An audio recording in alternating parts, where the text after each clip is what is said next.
Good to go. You're good.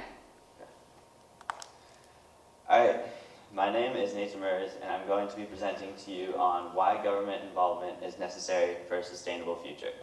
So let's start off with something that we're all familiar with, electricity.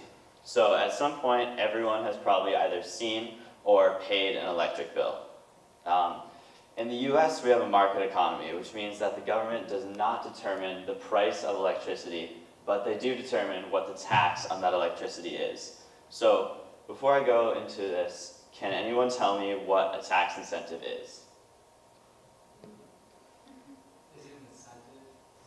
Very good, Donnie. Okay, that's about what I figured. Okay, so a tax incentive is a government measure which is used to encourage an individual or a business to partake in a particular economic activity. So how might an increase in a tax decrease the demand for a good or service? Okay, so if you have a higher price, then you are less likely to want to buy that good or service. So let's take these ideas back to electricity. So this is a graph. I don't know if you can see this. I was planning on having a bigger board, but this is a graph of residential electricity prices in Europe and the United States in 2013 in US cents per kilowatt hour. So right here is the EU average, and right here is the US average. You can see that the EU average is over twice the US average.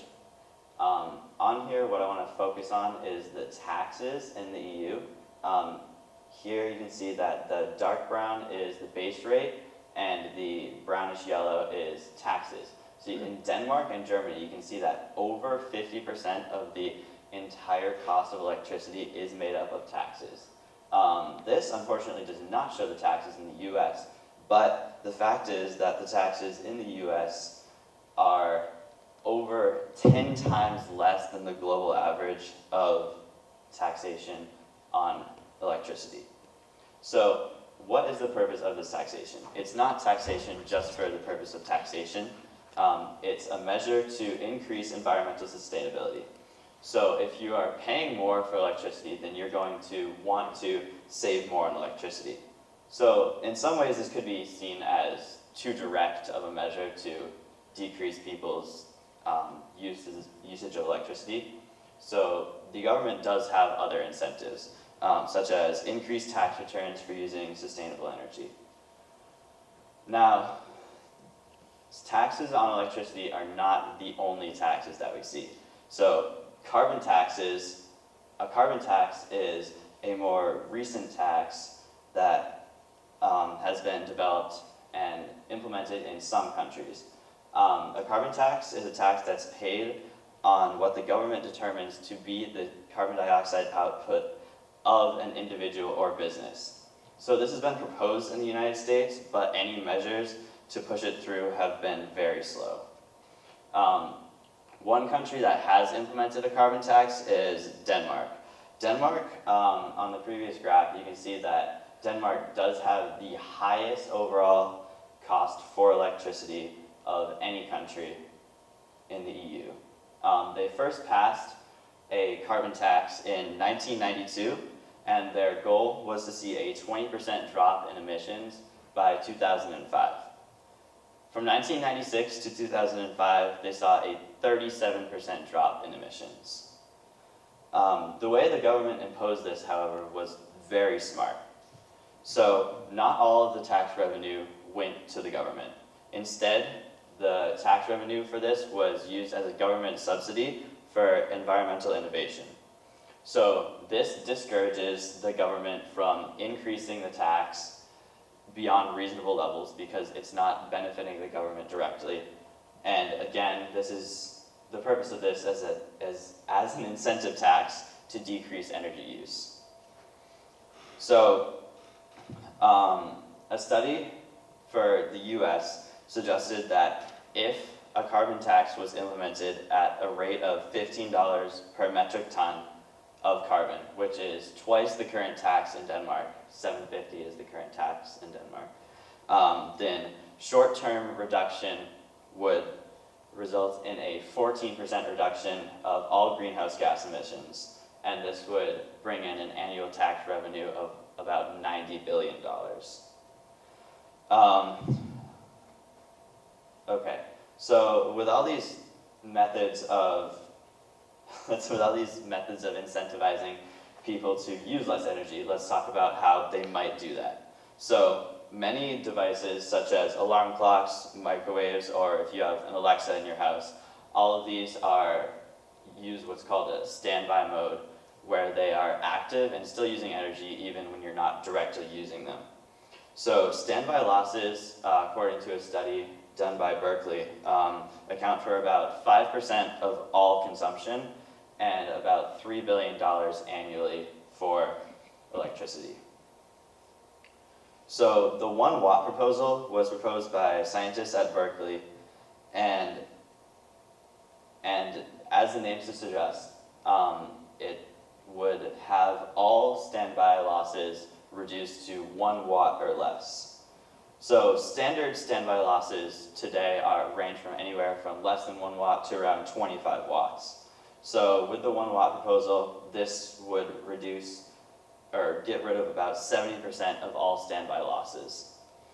So I performed my research portion of my project on some advancements which are being made in the field of sustainable energy to progress environmental sustainability. And 2 of these advancements that I studied are LEDs and smart home thermostats.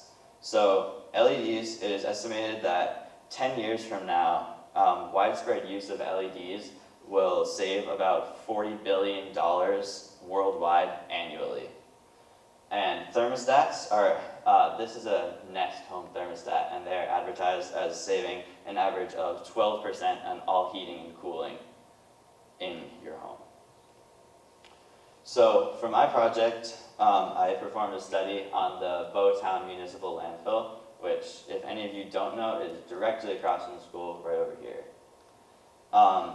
So my study was to determine the effects of the landfill on nearby microecosystems.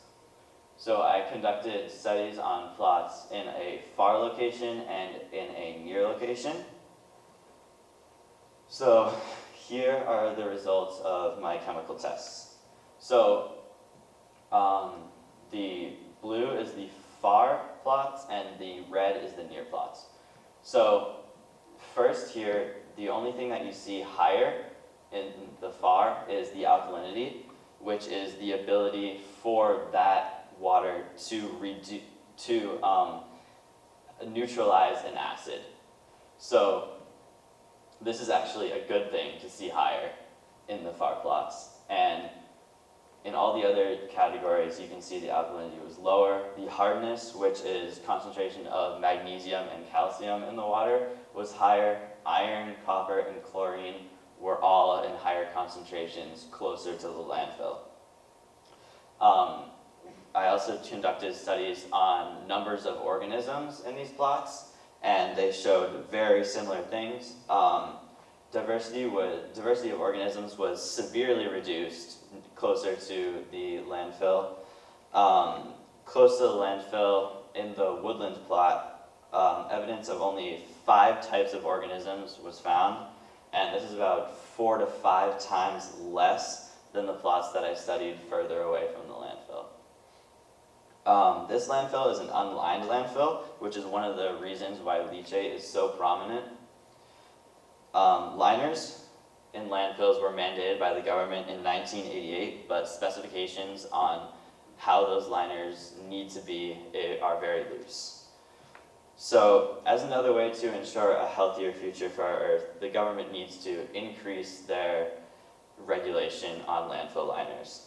And so, just to wrap everything up, we need to work to be more sustainable in our everyday lives. And the government needs to participate in this to motivate citizens and businesses to be more sustainable.